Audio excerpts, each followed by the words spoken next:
Reporting sexual violence and harassment to police services. If you're in an emergency situation and require police right away, call 911 from any phone nearest to you. You may even do this from a mobile phone that no longer has any calling minutes left. If you decide to report a sexual assault or harassment incident to the police, we're here to support you in navigating the criminal justice system, whether the harm happened locally or in another area. There is no statute of limitations for reporting a sexual offense. Whether it happened 2 weeks ago or 20 years ago, you can still file a report. We will take your complaint seriously, with respect, and conduct a full and complete investigation.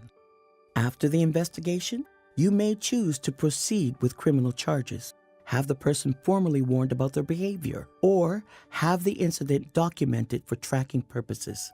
We want you to have as much choice as possible. There are several ways to file a report. You can call the police service directly, and you'll be connected with the dispatch service. Now, our dispatchers have all received special training on how to receive reports of sexual assault, domestic violence, or harassment. They will only ask you a few questions like your name, where you live, your phone number, who the other person or persons involved were if you know, and when and where the incident took place.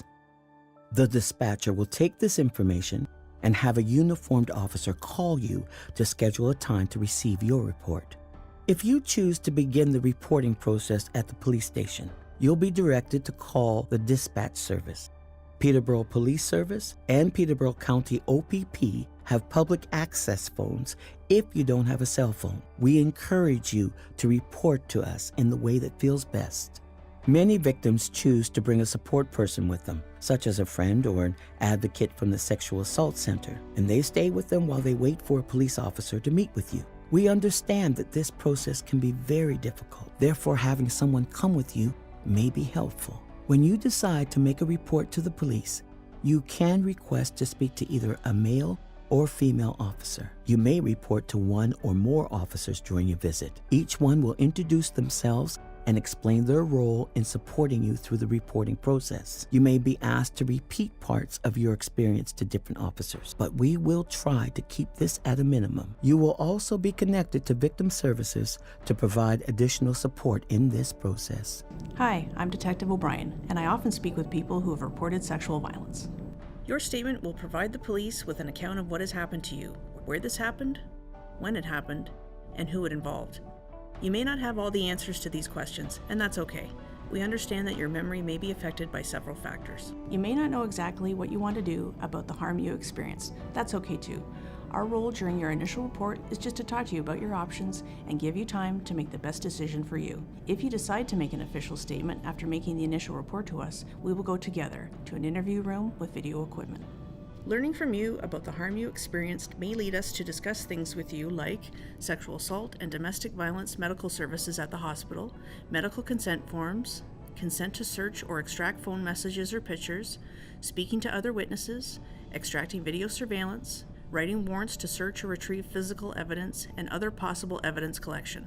All of these procedures may take some time, and we will do our best to let you know the progress of the investigation. Police will only collect medical information related to this incident of harm. We will not seek other medical records for unrelated matters. Your privacy will be respected and protected. If you choose to press charges, we'll contact the Crown Attorney's Office for further consultation. If the Crown Attorney's Office proceeds with the charges, you will be connected with the Victim Witness Assistance Program and given information of the accused's first court appearance and any conditions they may be placed under to keep you safe.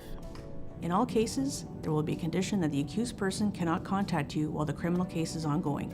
We understand that it is possible that you may encounter this person in your community and encourage you to make contact with the police if you feel threatened or harassed. If police proceed with criminal charges, the person who harmed you may choose not to give a statement. The police officer supporting you will help you understand the rights of a suspect. Ultimately, the choice is yours if you would like to have police assistance when you have experienced harm. Our role is to support your safety and the safety of those around you, and we are here to answer your questions to help you determine the best way to move forward. You may choose to report now or at any point in the future, and whatever choice you make, we will be here to help.